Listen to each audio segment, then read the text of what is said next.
ನಾನು ಯಾವುದೇ ಕಾರಣಕ್ಕೆ ಈ ಕಾರ್ಯಕ್ರಮಕ್ಕೆ ಬರುವಂತ ಸ್ಥಿತಿಯಲ್ಲಿ ಇರಲಿಲ್ಲ. ನಾನು ಬರ್ತೇನೆ ಅಂತ ಒಪ್ಕೊಂಡಿದ್ದೆ. ಹೀಗಾಗಿ ತುರ್ತಾಗಿ ಬೆಂಗಳೂರಿಗೆ ಹೋಗ್ಬೇಕಾಗಿದ್ರು ಸಹ ನಾನು ಮಧ್ಯದಲ್ಲಿ ನಿಂತು ಮಾತನಾಡ್ತಾ ಇದ್ದೇನೆ. ನಾನು ನಿಮ್ಮಲ್ಲಿ ಕೈ ಜೋಡಿಸಿ ವಿನಂತಿ ಮಾಡುವಂತಹದ್ದು, ಉಳಿದೆಲ್ಲ ಮುಖಂಡರು ಮಾತನಾಡೋರಿದ್ದಾರೆ. ನನ್ನ ಹಿಂದೆ ಯಾರೊಬ್ರು ಬರೋಲ್ಲ ಅಂತ ಹೇಳಿ ನೀವು ಭರವಸೆಯನ್ನು ಕೊಟ್ಟರೆ ಆಗ ಉಳಿದೆಲ್ಲ ಮುಖಂಡರು ಮಾತಾಡೋಕೆ ಅನುಕೂಲ ಆಗುತ್ತೆ. ದಯಮಾಡಿ ಆ ಕೆಲಸವನ್ನು ನೀವೆಲ್ಲ ಮಾಡಬೇಕು ಅಂತ ನಿಮ್ಮಲ್ಲಿ ಕೈ ಜೋಡಿಸಿ ನಾನು ಪ್ರಾರ್ಥನೆಯನ್ನು ಮಾಡ್ತೇನೆ. ಬೆಣ್ಣೆ ನಗರಿ ಕರ್ನಾಟಕ ಜವಳಿ ಉದ್ಯಮ ಕೇಂದ್ರ ಎಂದು ಪ್ರಸಿದ್ಧವಾಗಿರುವಂಥ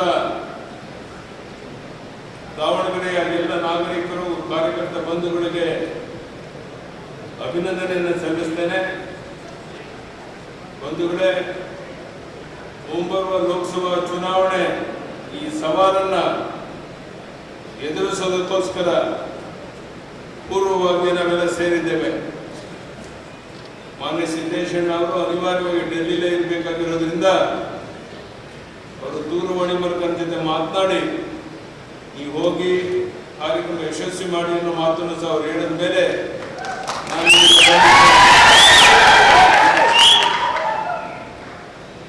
ಸನ್ನದ್ಧ ಸಶಕ್ತ ವಿಕಸಿತ ಭಾರತ ನಿರ್ಮಾಣದ ಅತ್ಯಂತ ಪ್ರಮುಖ ಕಾಲಘಟ್ಟದಲ್ಲಿ ನಾವಿದ್ದೇವೆ.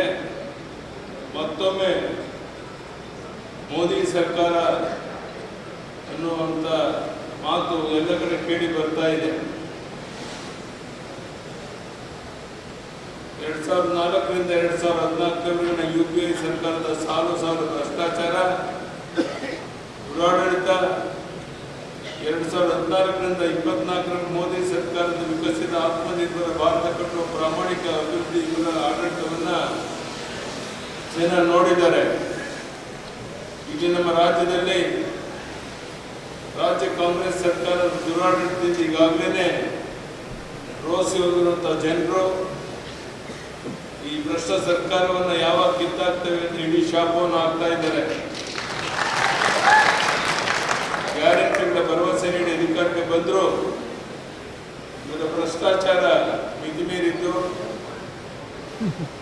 ಗ್ಯಾರಂಟಿಯು ಸಮರ್ಪಕವಾಗಿ ಜಾರಿಗೆ ಬಂದಿಲ್ಲ, ಇಂಥ ಅಭಿವೃದ್ಧಿ ಕೆಲಸನೂ ಆಗ್ತಾ ಇಲ್ಲ.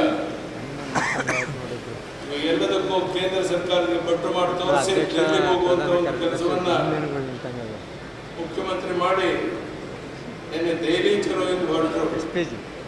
ಇಡೀ ದೇಶದ ಮುಂದೆ ಇವರ ಬಂಡವಾಳ ಬಯಲು ಮಾಡಿಕೊಂಡಿದ್ದಾರೆ ಅಂತ ನನ್ನ ಭಾವನೆ.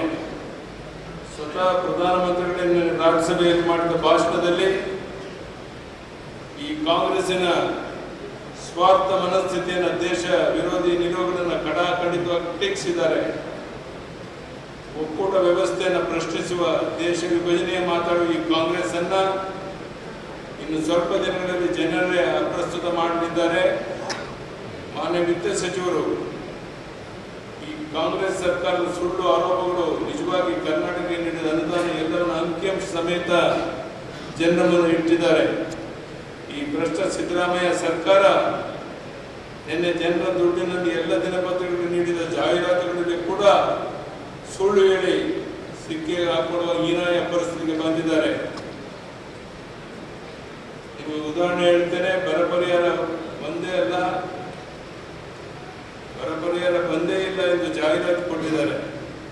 ಆದರೆ ಈಗಾಗಲೇ ಕೇಂದ್ರ ಸರ್ಕಾರ 6,000 ಕೋಟಿಗೂ ಹೆಚ್ಚು ಅಧಿಕ ವಿಪತ್ತು ನಿರ್ವಹಣಾ ಅನುದಾನ ನೀಡಿದೆ. ವಿಶೇಷ ಅನುದಾನ ನೀಡಿಲ್ಲ ಎಂದು ಕೂಡ ಭ್ರಷ್ಟ ಕಾಂಗ್ರೆಸ್ ಸರ್ಕಾರ ಸುಳ್ಳು ಹೇಳಿದೆ. ಹಣಕಾಸು ಆಯೋಗ ತನ್ನ ಅಂತಿಮ ವರದಿಯಲ್ಲಿ ಇಂಥ ಯಾವುದೇ ಶಿಫಾರಸು ಮಾಡಿಲ್ಲ ಎಂದು ವಿತ್ತ ಸಚಿವರು ಹೇಳಿದ್ದಾರೆ.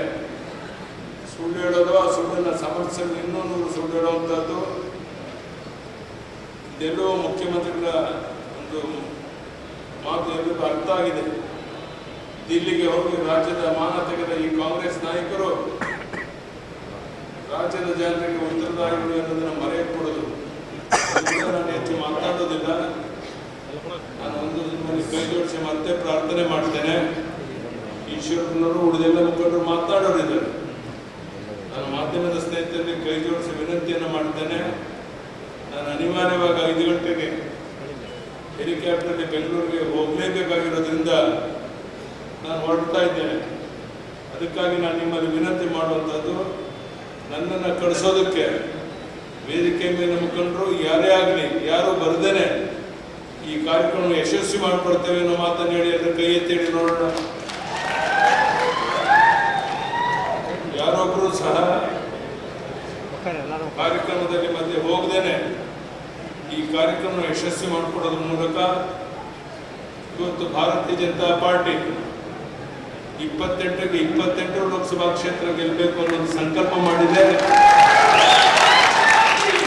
ಸಿದ್ದೇಶಣ್ಣ ಸಹ ಈ ಒಂದು ದಾವಣಗೆರೆ ಮಾತ್ರ ಅಲ್ಲ, ರಾಜ್ಯದ ಅಭಿವೃದ್ಧಿಗೆ ಅವರ ಶಕ್ತಿ ಮೀರಿ ಪ್ರಾಮಾಣಿಕ ಪ್ರಯತ್ನ ಮಾಡಿರುವುದು ನಮಗೆಲ್ಲ ಗೊತ್ತು.